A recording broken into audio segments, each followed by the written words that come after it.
ओम नमः शिवाय। श्री शिव महापुराण विधेश्वर संहिता 18वां अध्याय।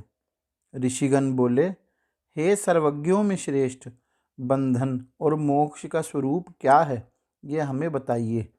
सूत जी बोले, हे महर्षियों, मैं बंधन और मोक्ष का स्वरूप तथा मोक्ष के उपाय का वर्णन करूँगा। आप लोग आदर पूर्वक सुने। जो प्रकृति आदि 8 बंधनों से बंधा हुआ है वह जीव बद्ध कहलाता है, और उन 8 बंधनों से छूटा हुआ जो उसे मुक्त कहते हैं। प्रकृति आदि को वश में कर लेना मोक्ष कहलाता है। बंधन आगंतुक है और मोक्ष स्वतः सिद्ध है। बद्ध जीव जब बंधन से मुक्त हो जाता है तब उसे मुक्त जीव कहते हैं। प्रकृति, बुद्धि, त्रिगुणात्मक अहंकार और 5 तंत्र मात्राएं, इन्हें ज्ञानी पुरुष प्रकृत्याधष्टक मानते हैं। प्रकृति आदि 8 तत्वों के समूह से देह की उत्पत्ति हुई है।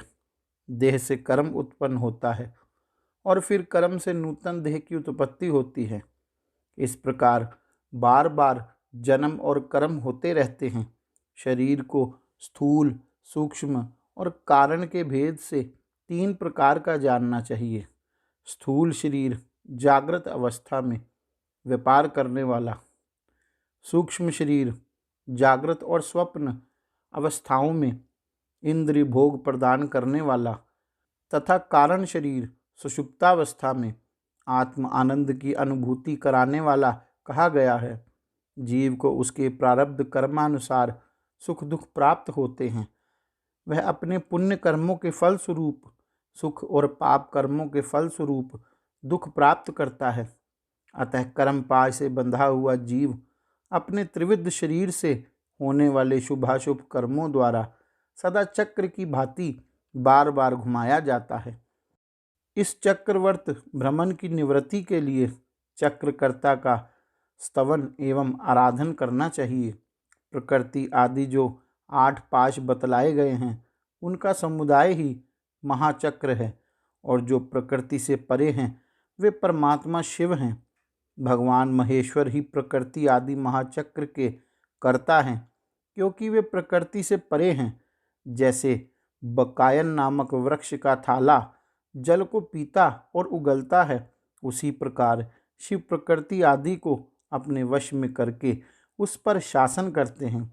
उन्होंने सबको वश में कर लिया है, इसलिए वे शिव कहे गए हैं। शिव ही सर्वज्ञ, परिपूर्ण तथा निष्प्रह हैं। सर्वज्ञता, तृप्ति, अनादिबोध, स्वतंत्रता, नित्य अलुप्त शक्ति आदि से संयुक्त होना और अपने भीतर अनंत शक्तियों को धारण करना महेश्वर के इन 6 प्रकार के मानसिक ऐश्वर्यों को केवल वेद जानता है। अतः भगवान शिव के अनुग्रह से ही प्रकृति आदि 8 तत्व वश में होते हैं। भगवान शिव का कृपा प्रसाद प्राप्त करने के लिए उन्हीं का पूजन करना चाहिए। शिव तो परिपूर्ण हैं, निष्प्रह हैं, उनकी पूजा कैसे हो सकती है? इसका उत्तर यह है कि भगवान शिव के उद्देश्य से उनकी प्रसन्नता के लिए किया हुआ सत्कर्म उनके कृपा प्रसाद को प्राप्त कराने वाला होता है। शिवलिंग में, शिव की प्रतिमा में तथा शिव भक्तजनों में शिव की भावना करके उनकी प्रसन्नता के लिए पूजा करनी चाहिए। वह पूजन शरीर से, मन से, वाणी से और धन से भी किया जा सकता है। उस पूजा से प्रकृति से परे महेश्वर पूजक पर विशेष कृपा करते हैं, यह सत्य है। शिव की कृपा से कर्म आदि सभी बंधन अपने वश में हो जाते हैं। कर्म से लेकर प्रकृति पर्यंत सब कुछ जब वश में हो जाता है तब वह जीव मुक्त कहलाता है और स्वात्मा राम रूप से विराजमान होता है। परमेश्वर शिव की कृपा से जब कर्म जनित शरीर अपने वश में हो जाता है तब भगवान शिव के लोक में निवास प्राप्त होता है। इसी को सालोक्य मुक्ति कहते हैं। जब तंत्र मात्राएं वश में हो जाती हैं तब जीव जगदम्बा सहित शिव का सामीप्य प्राप्त कर लेता है।